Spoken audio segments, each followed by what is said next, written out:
Great. Thank you for joining, Jeremy.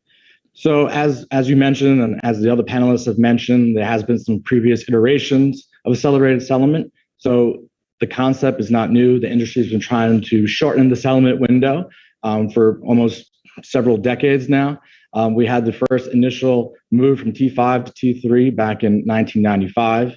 In 2017, we did a move from T3 to T2. And now the industry is looking at moving from T2 to T1 in the year of 2024. One of the interesting things about this is that the US is actually leading the change in driving the shorter settlement to move to T+1, which was actually a reversal from the last time we moved to T2 back in 2017, where the European markets were already moved and the US was actually a laggard behind in their transition.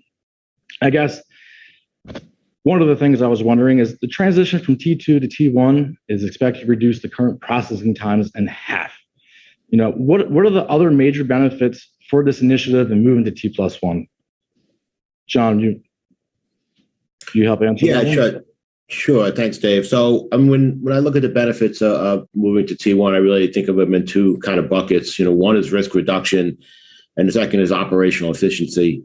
And looking at it from a risk reduction perspective, I think, you know, the easiest way to kind of quantify the risk is to look at the impact on the broker-to-broker activity or the cleared activity through NSCC. And when we look at the impact of taking a day out of that settlement life cycle, you know, we see a roughly 40% reduction in the value at risk component of the NSCC margin calculation. So, you know, that actually frees up, you know, tens of billions of dollars back into the members in terms of reduction in margin. There's a kind of a corresponding risk reduction on the buy side where, you know, you free up or you eliminate or mitigate some of the risks that buy side firms have to their broker dealers. That's a little more difficult to quantify, but, you know, that exists there as well. From an operational efficiency perspective, you know, I think the moving to T1 gives firms an opportunity to move off of a lot of manual processes that exist, to adopt straight-through processing, to move towards industry solutions where industry solutions exist.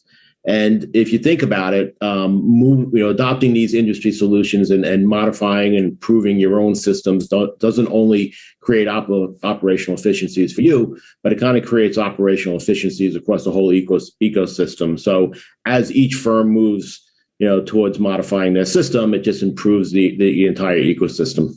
I think we understand what will happen, right? But we simply just haven't seen it.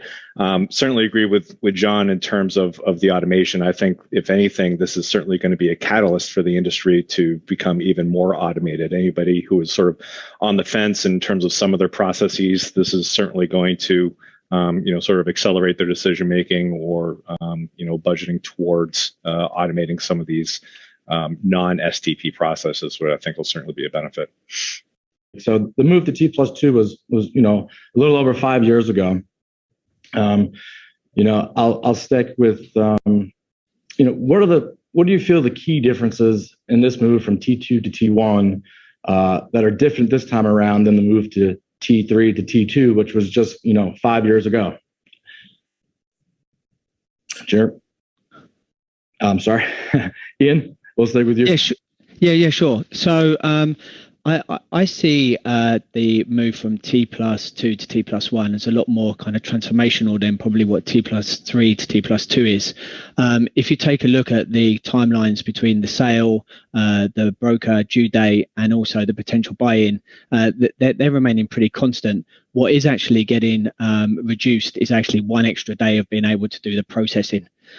So in my mind, what that one extra day of processing actually enabled market participants to maintain an orderly market. They were able to identify risks. They'll be able to issues. They'll be able to manage those and create resolutions, and really almost kind of looking to eradicate worst case scenarios where lenders could potentially be moving their portfolios away from lending programs, which obviously would have a negative impact in market liquidity. I think, to maximize the benefits that we were talking about just a minute ago, and also really look to kind of identify negative unintended consequences.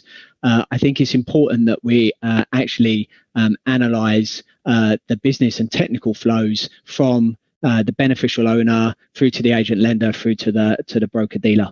And what I mean by that is that if you kind of take a look at the way the flow currently works now, you've got the beneficial owner who is conducting a sale out in the market.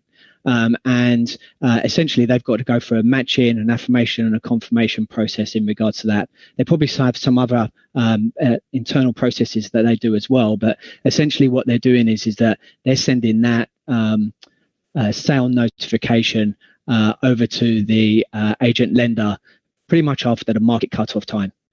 So one of the considerations there that we need to kind of take a look at is how can we actually improve that flow so that the information that's being provided to the agent lender is actually coming through in a much more timely fashion. So again, taking a look at, is there batch processing? Is there structural changes that are needed? Is there more of a move to a real-time processing that can actually start to notify the agent lenders a little bit earlier?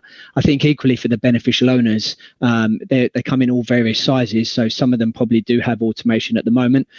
Others probably need to be able to look to see if there's automation available. And I think it's beholden of the vendors to be able to be looking for offering solutions out there that will be able to accomplish some of those new changes into timelines. If I then take a look at the agent lender, they're obviously getting this information currently now after cutoff time. Obviously, they have to go through a process then of identifying which stocks ultimately need to be recalled and to which borrowers that those stocks need to be recalled to as well. So they've obviously got a process to be able to go through and do that. Because they're receiving that information so late, really the earliest that they're actually kind of giving that information to the broker dealer is obviously on a T+1 basis after the sale. So, already the broker dealer is playing a bit of catch up in terms of trying to be able to cover that position. So again, I think there's certainly some conversations that are being had around, well, actually, what is the benefit of being able to extend the current market cutoff time? And again, also looking to see if there are automated ways of being able to notify the broker dealer of the recall notification. And then also, again, I think that's an obvious one where you kind of sit down and take a look at the communication flows between the agent lender and the broker dealer and saying, look, is there automatic ways that those recall notifications can actually take place, and actually look to be able to streamline that particular process there, not only at the execution level, but also then downstream in terms of actually getting that instruction out into the marketplace. And then I think finally, if you kind of look at it from the broker dealer perspective, obviously from their point of view now, they're receiving this information on a T+1. Currently, they're going out, they're looking to borrow the stock, they're looking to cover the recall. They had the luxury of that additional day. They don't obviously have that now. So from their perspective, what they need to do is they need to be able to get that information earlier.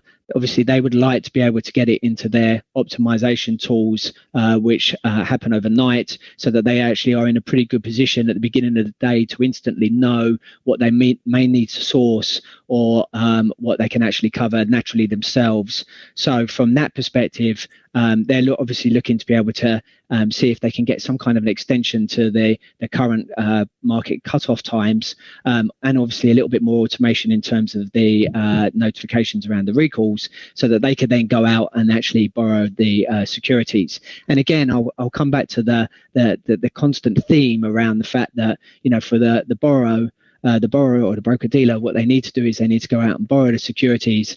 They need to be able to get that securities executed in a timely fashion, but equally they need to be able to get that instruction back out into the market again. And I know I spoke about this a little bit earlier around some of the constant themes that are going on with other initiatives that are happening around the globe.